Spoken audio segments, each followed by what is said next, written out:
2024ஆம் ஆண்டு நிறைய படம் ரிலீஸ் ஆயிருக்கு. ஒவ்வொரு படமும் பாத்தீங்கன்னா நிறைய கஷ்டப்பட்டு தான் படம் பண்றாங்க. சில படங்கள் ரிலீஸ் ஆகுது, சில படங்கள் கடைசி வரை ரிலீஸ் ஆகாம போகுது. சோ இப்படிப்பட்ட பிரச்சனையில சில படங்கள் நம்மளுடைய மனசை திருப்திப்படுத்துற வகையில இருக்கும். சில படங்கள் பொருளாதார ரீதியா ப்ரொடியூசரை திருப்திப்படுத்த மாதிரி இருக்கும். சோ இப்படி பல வகைப்பட்ட படங்கள் வருது. சோ இப்படி இந்த வகை படங்கள்ல நம்ம மனசுக்கு நெருக்கமான ஒரு வெற்றிகரமான படமும் சொல்லலாம். ஒரு நல்ல படைப்பை கொடுத்திருக்காங்க அப்படின்னு நம்ம சொல்லலாம்.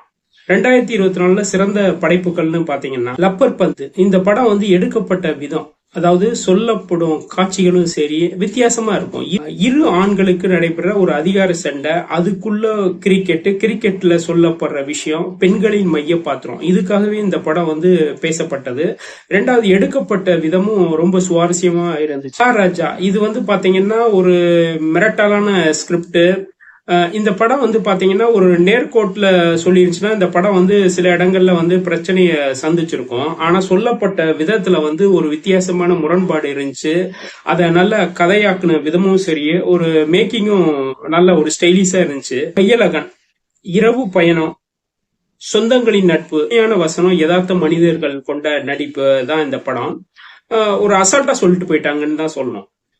ஜமா, கூத்து உலகத்தோட அகம் புறம், அதனோடு வாழ்வு இணைஞ்சிருக்கும் மனிதர்கள், அதை சுற்றி நகரும் கதையை ஒரு சுவாரஸ்யமா எப்படி சொல்ல முடியுமோ அப்படி சொல்லியிருக்காங்க. இந்த படம் மத்த படத்துல ரொம்ப டிஃபரன்ஸா இருக்கு, வித்தியாசமா இருக்கு. அதுக்காகவே இந்த படம் பார்க்கலாம். விடுதலை 2 இந்த வருஷம் வந்த படத்தை விட, எல்லா படத்தை விட ஒரு வித்தியாசமான ஒரு டிஃப்ரெண்டான ஒரு படம் தான் இந்த படம் சொல்லலாம். நம்ம வாழ்க்கையில இப்ப இந்த காலகட்டத்துல பெருசா யோசிக்காம செயல்படக்கூடிய வார்த்தைகள், ஏகாதிபத்தியம், பயங்கரவாதம், சர்வதிகாரம், இப்படி எல்லாம் சொல்லப்படக்கூடிய வார்த்தைகளை வச்சு ஒரு கதை பண்ணியிருக்காங்க. ஆனா அந்த கதை எப்படி சொல்ல முடியும்ன்ற விஷயம் கமர்ஷியல்ன்ற ஒரு பாதை கொண்டு போற விஷயத்துல நிறைய முரண்பாடு இருந்தாலும் சொல்ல வந்த கண்டென்ட்டை கரெக்டா ஆணித்தரமா சொல்லியிருக்காங்க. உண்மையிலே இந்த மாதிரி படங்கள் வர்றப்பதான் தமிழ் சினிமாவுடைய மாற்றம் வெகு வேகமா மாறும். அதுவும் இந்த மாதிரி பெரிய ஆக்டர் நடிக்கிறப்பதான் உங்களுக்கு மக்கள் அதிக அளவு பார்வையாளர்களை சென்றடையும்.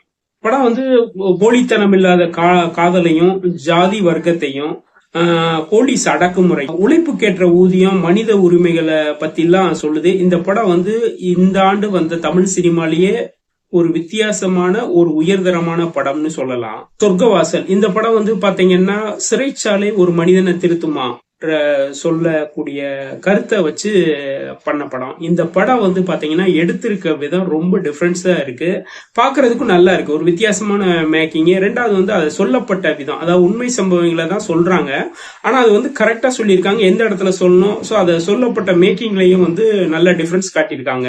8ம் வரை 8. சோ இந்த படம் ஒரு சின்ன பட்ஜெட் படம். இந்த படம் என்னன்னா ஒரு கிராமத்துல இன்னமும் பெண்களுடைய முன்னேற்றம் ஒரு கேள்விக்குறியா இருக்கு அப்படின்ற விஷயத்த சொல்ற படம். இந்தியால விஞ்ஞானம் எவ்வளவோ முன்னேற்றம் இருக்கு, ஆனாலும் பெண்களுடைய கல்வி, பெண்கள் என்னன்னா அடுத்த ஊருக்கு போறத பத்தியோ தனியா போறத பத்தியோ ஒரு சிந்திக்க வைக்கக்கூடிய ஒரு கேள்வியா அந்த படம் அமைய இருக்கு.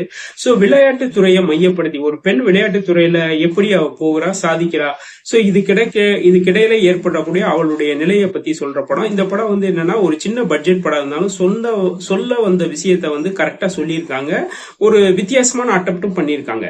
குரங்கு பெடல் 1980ல ஒரு சிறுவனுடைய குழந்தை பருவ ஆசைகள், அவனுடைய சைக்கிள் பயணம், அவங்களுடைய அப்பாவுடைய அடக்குமுறை, சோ இவன் எப்படி இதுக்கு இடையில மாட்டிக்கிட்டு முடிக்கிறான் அப்படின்ற ஒரு கதையை ரொம்ப சூப்பரா டைரக்டர் சொல்லியிருக்காரு.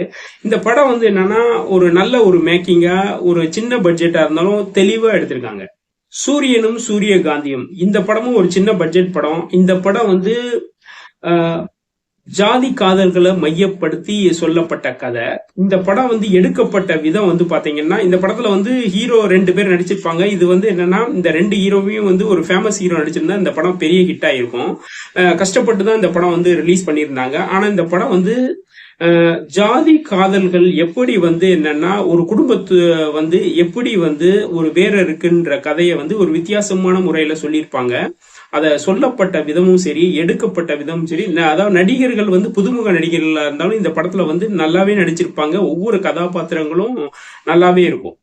ஜாதி பிரிவினையை பத்தி பல படங்கள் வந்தாலும் அந்த படத்துல இருந்து இந்த படம் வந்து மேக்கிங் வந்து வித்தியாசமா இருந்துச்சு. அஞ்சாமை மருத்துவ கல்விக்கான தகுதி தேர்வு. இப்ப வந்து ஒரு மருத்துவ கல்வின்றது எல்லாத்துக்கும் ஈஸியா கிடைக்கணும்ன்ற விஷயம் வந்து எப்படி வந்து ஏழை மக்களுக்கும் எப்படி வந்து ஒரு கஷ்டமா இருக்கு, ஒரு படிக்காத அறியாமையுடைய பெற்றோர்கள் படும் கஷ்டத்தையும் வந்து அழகா சொல்லியிருக்காங்க இந்த படம். கோச்சிங் மையங்கள் எப்படி வந்து ஒரு மனிதனுடைய வாழ்வை வந்து சுரண்டது, தேர்வு மையங்கள்ல வந்து எப்படி வந்து கரெக்டா வைக்கணும் அப்படின்ற விஷயத்த வந்து இந்த படம் வந்து ஒரு ஆணித்தரமா சொல்லுது. இந்த பாத்தீங்கன்னா இந்த படம் வந்து சொல்லப்பட்ட விதமும் சரி, எடுக்கப்பட்ட விதமும் சரி நல்லாவே இருக்கு. அதாவது கதை வந்து ஒரு நேர்கோட்டு பயணத்திலேயே போகுது. நம்மளுக்கு எந்த வித இடத்துலயும் ஒரு டிஸ்டர்பன்ஸா இருக்காது. ஒரு பார்வையாளனுக்கு பாக்குறப்போ ஒரு திருப்தியான படம் பார்த்தோன்னு ஒரு ஃபீலிங் இருக்கும். ஜே பேபி படம் வந்து குடும்ப பிரச்சனைக்காக சண்டை போட்டு போன அம்மாவை தேடி இரு சகோதரர்கள் போற கதை, அவர்களுக்குடைய பிரச்சனைகள், அதை சொல்லப்பட்ட விதம் வந்து பாத்தீங்கன்னா ரொம்ப யதார்த்தமா இருக்கும். படத்துல வந்து சில பிரச்சனைகள் இருந்தாலும் இந்த படம் வந்து எடுக்கப்பட்ட விதமும் சரி, கதாபாத்திரங்களுடைய நடிப்பும் சரி நல்லாவே இருக்கு. உண்மை மீதான கோபம், அண்ணன் மீது மரியாதை, ஒரு குடும்ப பாசத்தை சொல்ற படமா இருக்கும். போகும் இடம் வெகு தூரம் இல்லை. இந்த படம் வந்து பாத்தீங்கன்னா மனித உணர்வை மிக ஆழமா சொல்ற படம்.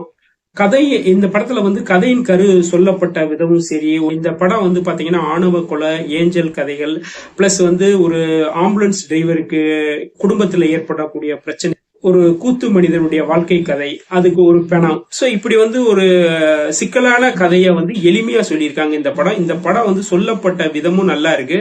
ஒரு பட்ஜெட் படம் எப்படி எடுக்கிறாங்க அப்படின்ற விஷயத்தையும் இந்த படம் மூலமா நம்மளுக்கு தெரிய வைக்கிறது. நல்லா இருக்கு, வித்தியாசமா பண்ணியிருக்காங்க. நந்தன் திரைப்படம் வந்து பாத்தீங்கன்னா ஒரு ஜனநாயக நாட்டுல வந்து ஊரக உள்ளாட்சி அமைப்புல ஏற்படக்கூடிய ஒரு சமூக மோதலை வந்து சொல்ற படம். இந்த படம் சொன்ன விஷயம் வந்து வித்தியாசமா இருந்துச்சு. நடிகர்களுடைய நடிப்பும் சரி, பல இடங்கள்ல வந்து சில இடங்கள்ல வந்து நம்மளுக்கு தடைப்பட்டாலும் அவர்களுடைய நடிப்பும் சரி, அந்த வசனங்களும் சரி, நம்மளுக்கு இந்த படம் வந்து எடுத்ததுக்காக உண்மையிலேயே இந்த படக்குழுவை வந்து பாராட்டலாம். வாழை சிறுவனின் வாழ்க்கைய ஒரு வாழை நிகழ்வு வந்து எப்படி வந்து அவனுடைய அவன் லைஃபை எப்படி மாத்துது, அவன் வந்து பசிக்காக படுற கஷ்டம், அதாவது இறப்பு நடந்திருக்கு, இறப்பு நடந்த பின்பு வந்து அவன் பசியை தேடி வீட்டை தேடி சாப்பாடை நோக்கி போறான். ஸோ அப்படின்ற அந்த சீன்லாம் பாத்தீங்கன்னா ரொம்பவே வந்து உருக வைக்கிற சீனு. அதை சொல்லப்பட்ட விதம் வந்து ரொம்பவே நல்லா இருக்கு. ஒரு யதார்த்தமான படைப்பாகவும் இருந்துச்சு. இப்போ வந்து பல விஷயங்களை வந்து பாக்குறோம், கேக்குறோம், அப்படி இந்த காதல விட்டுட்டு போயிடுறோம். ஆனா பல விஷயங்கள் நம்மளுக்கு வந்து என்னன்னா இன்னமும் வந்து கதைகள் வந்து சொல்லப்படாமல தான் இருக்கு. கோழிப்பண்ணை செல்லதுரை இந்த படம் வந்து ஒரு எளிய மனிதனுடைய வாழ்க்கை கதை. பெற்றோரால் கைவிடப்பட்ட குழந்தைகளுடைய வாழ்க்கை எப்படிப்பட்டது, எப்படி துயரமா இருக்கும் அப்படின்றத வந்து நல்ல தெளிவா சொல்லியிருப்பாரு டைரக்டர் இந்த படத்துல. மக்களுடைய வாழ்க்கையும் யதார்த்தத்தையும் பதிவு செஞ்சிருக்கு இந்த படம். மரன் மேஜர் முகுந்தோட வாழ்க்கை கதையை சொல்ற படம், ஒரு புக்கை அடிப்படையாக கொண்டு எடுத்த படம். இந்த படம் வந்து பாத்தீங்கன்னா எடுக்கப்பட்ட விதத்துக்காக பாராட்டலாம். ஏன்னா ஹிந்தியில வந்து பாத்தீங்கன்னா நிறைய படம் வந்து போல்டு அட்டம்ப்டா உள்ள பண்ணிருப்பாங்க, அத வந்து சக்சஸ்ஃபுல்லா பண்ணிருப்பாங்க. இந்த படம் வந்து பாத்தீங்கன்னா சக்சஸ்ஃபுல்லா பண்றதுக்கு ஒரு காரணம் சிவகார்த்திகேயனா இருந்தாலும் மக்களின் உணர்வுகள் சரி, மேஜர் முகுந்தோட கதை அப்படின்ற ஒரே ஒரு விஷயத்துக்காக மட்டுமே இந்த படம் வந்து பேசப்பட்டது. இந்த முகுந்தோட வந்து குடும்ப வாழ்க்கை, அவருடைய ராணுவ பங்களிப்பு, சோ அதோட இடைப்பட்ட காதல், அதெல்லாம் வந்து சொல்ற கதை தான் வந்து இந்த கதை.